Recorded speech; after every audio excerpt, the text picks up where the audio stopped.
What's up, everybody? Your boy Johnny Cutt, and I play drums in Hey Johnny Park, a tribute to the Foo Fighters. And this is my rig. This is what I'm using.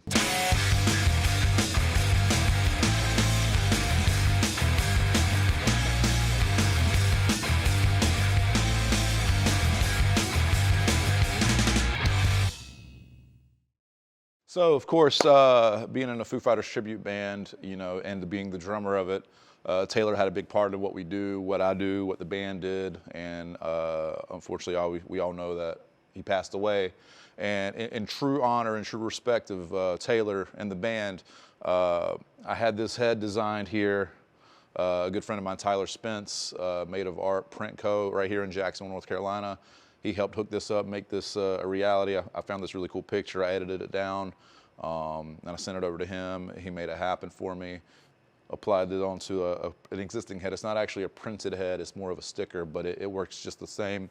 And those that know Foo and know Taylor know that Taylor always had random faces, you know, maybe important people, maybe not so important people, but he always had someone's face on his kick drum head, which is equally special that I'm doing it for him because, you know, not only is it what he did with other people, but it's now like a true tribute and true respect to one of the big reasons that this band exists, and one of the big reasons that I even played drums, man. Taylor was a big influential part, the whole band was, in my growing up and playing. So, you know, I'm really honored. I'm proud to be able to show this off to all the fans that come out to the show, you know, to enjoy the Foo Fighters music with us. And so yeah, I couldn't be more happy with how this turned out. So shout out again to Tyler Spence.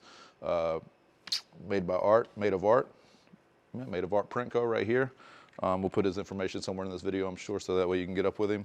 But yeah, thanks again to him, and I hope everybody enjoys this as much as I enjoy it.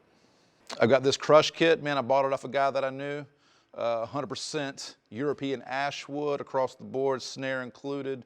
It's got the green satin finish, which I love. I don't see a lot of green kits anymore. Everybody's got black or red or whatever, but I'm in love with this this wood grain green stain that's on it. I'm rocking the 10, the 12, and the 16 toms. I got the 14x6 snare, and I modified it a bit. I've got Tama snare wires on it, 42 strands, so it's got a real big fat sound.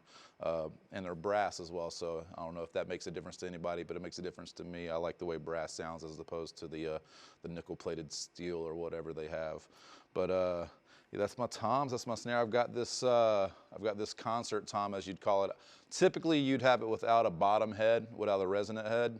That's more of a traditional concert tom, but this is just, you know, something that I've picked up and I kind of had just laying around, and, you know, playing Foo Fighters stuff, Taylor always had a tom up high like that, tuned really high, so I had to make sure I added that in to pay proper tribute to him. So that's an 8-inch DW Performance Series acrylic, and man, it cuts through because it's tuned so tight. It's very high pitched, and I love it, man. So it's there as well. Also Evans heads, G2 coated across the board. I got a Genera dry on the snare for that real, I don't know, dry sound. Evans on the kick as well, and the Rezo. Evans across all the Rezo heads. I'm Evans all the way, man. Cymbals, yeah, I'm a Zildjian guy. I've kind of dabbled here and there across different brands across my my playing career, I guess you would say. But Zildjian's kind of what's, you know, it's kind of what I have right now. Got some K customs over here, a custom hybrid crash. I use for good accent work. My main crash here is just a sweet crash, a 19-inch. It rides real well, it crashes real well. You know, it blends with the other cymbals pretty well. The monster on this kit, though, is this 23-inch Sweet Ride K Custom. That thing, it's almost too crashy for me for what I'm doing with the Foo Fighters tribute here. But it does the job. I ride it pretty good. It's got some good bell work. I love it. Up top here, the classic A Custom 18-inch crash cymbal. It's just, you know, it's an A Custom, man. You can't go wrong with those. They're pretty universal. And then just like Taylor played 15-inch hats. I've got some 15-inch New Beat Zildjian A Customs over here, and they perform well. They're really heavy on the bottom, nice crispy on the top. I got them attached to a brand new, I just picked this up, a Tama Dyna Glide, excuse me, it's Dyna Sync. I can't pronounce the words right here. It's a Dyna Sync hi-hat stand, and so far so good. I love it. It's machine drive. There's no chains. There's no belts. It's direct, you know, so there's no lacking in the action there. When I need it to go, it goes, and I love it so far. Can't say enough nice things about that. And I've always been a fan of Tama hardware, even though I've got a bunch of Gibraltar hardware. Getting back into drumming after so long of not doing it, I bought a kit, like I said earlier. I bought this kit used off a friend of mine, and it came with a whole bunch of the Gibraltar hardware. So, you know, why not use it? You know, I don't have anything bad to say about it though. It's really nice. It's all performing exactly like it's supposed to. I've had Gibraltar hardware here and there over the years. I was always a Tama guy, like I said, and I still prefer Tama to some degree. But I'm not mad at the Gibraltar hardware. It's, you know, everything's positioned. Nothing's moved on me. So far so good. I'm a fan there. And then, of course, you can't be a Foo Fighters tribute band without a tambourine. Songs like Learn to Fly feature it pretty heavily, and there's some other songs as well.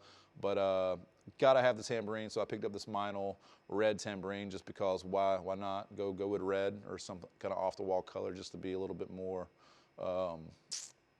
noticeable, I suppose you would say. Taylor is a very noticeable guy, so in paying tribute, try to make sure that I do everything as if he would do it, and pay my respects the best way that I can, and put together a kit that not only resembles what he would do or what he would play, but, you know, also include the way that I play as well, because, you know, we play a little differently, and I try my best to play like him in this band. But yeah, the tambourine had to be there for this one.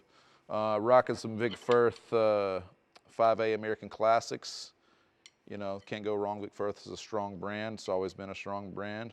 Again, I fluctuated back and forth between different brands over the years, but I find myself falling on Vic Firth right now, and it's serving the purpose. I haven't had one break yet, and I've been playing for, I don't know, like 48 hours straight trying to get ready for this show. So, but basically that's it. I've got a Tama Iron Cobra 900 Power Glide single pedal. I know people want, you know, double kicks here and there, but like, there's no need for it in this music. You know, Taylor doesn't really play any double kick parts, and, you know, I've got a Speed Cobra hanging about somewhere over here in my tech world, wherever that might be. But there's no need for me to have it on the kit, you know. Otherwise, I'm going to try to do it, and then I'll overdo it, and then, you know, then is it a Foo Fighters tribute? No, not really. So that's basically the rig rundown, man. I'll have some electronics over here, a laptop, some stuff like that. Just kind of monitor myself playing. Keep in touch with the set list, and, you know, if there's anything I need to reference really quick during the set, it's right there. But most of it's locked in up here for the most part. That's basically it, man. I've got a Roc-n-Soc Throne. The fucking, I don't know what shape it's called, like a bicycle seat, I guess. Saddle.